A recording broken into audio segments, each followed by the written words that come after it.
And there seem to be some mixed messages from the government this morning. In this letter from the acting Prime Minister to Mr Abbott, he did say the government will not implement TPVs or temporary protection visas. But this morning, both the Minister and his counterpart, the Minister for Home Affairs, Jason Clare, are sounding more conciliatory.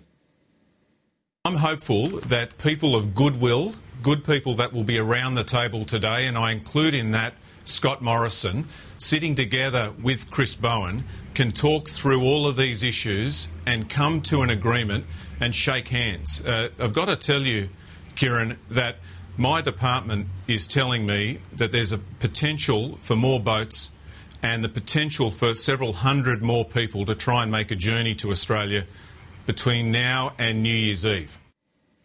And joining me on the program this morning, the Shadow Minister for Immigration, Scott Morrison, ahead of his talks with Chris Bowen. Mr Morrison, thanks for your time. G'day, Kieran.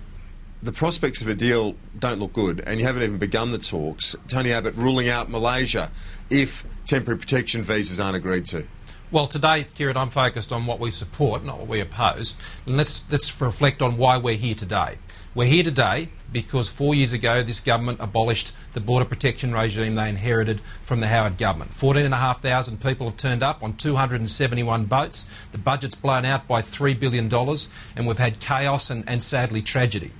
We're sitting in a room today because this government hasn't been able to sit in a room with their alliance partners, the Greens, to put in place their preferred method. Now, the Coalition said very clearly, said it on your program earlier in the week, if the government wanted to give us a proposal, we would sit down. Now, we're honouring that commitment today, and I'll be sitting down with Chris Bowen at 1:30 today in Sydney, and we will be joined at our request by Kevin Rudd and Julie Bishop, because there are international factors, obviously, which relate to these discussions. But let's be clear. So those two ministers will be there. That's been confirmed. That's right. Okay. On the TPVs, can I just get a position from you? You heard what Mr Abbott has said this morning. Is that concrete? That if the government doesn't allow the reintroduction of temporary protection visas, you will not back the Malaysia deal? Well, Kieran, our position on temporary protection visas, turning boats back and Nauru have been on the record and have been part of our policy for a decade. That's our position. This condition that was stated by Mr Abbott, that was stated this morning. No, and our position remains that we support temporary protection visas. We support turning boats back where the circumstances permit. We support reopening the processing centre at Nauru. And I'm pleased that, as you know, Kieran, I've been campaigning for stronger border protection and restoration of stronger border protection laws for 2 years in this role. And I'm pleased that today the government has finally agreed that they need to do that.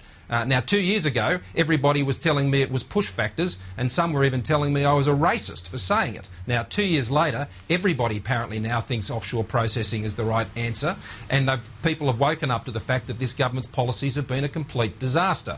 So we will go into these talks without prejudice. We will go in there, we will make our points, and we will work through issues. But let's be clear about what our respective positions are. The government was saying yesterday that everything was on the table, and then they were saying last night that no TPVs, and that means people would not get permanent residence under a temporary protection visa. That's what it means. They don't get access to the family reunion program, and we want to ensure that people who come illegally by boat would get a temporary visa where they are denied permanent residency, which means that people smugglers do not have that product to sell. Now, they can introduce that, Kieran, as I said on your program earlier in the week, today. That doesn't require legislation, and it would send a very clear message, along with reopening Nauru, which they can also commence the process of today, that things will change. But they'll only change if this government wants them to change.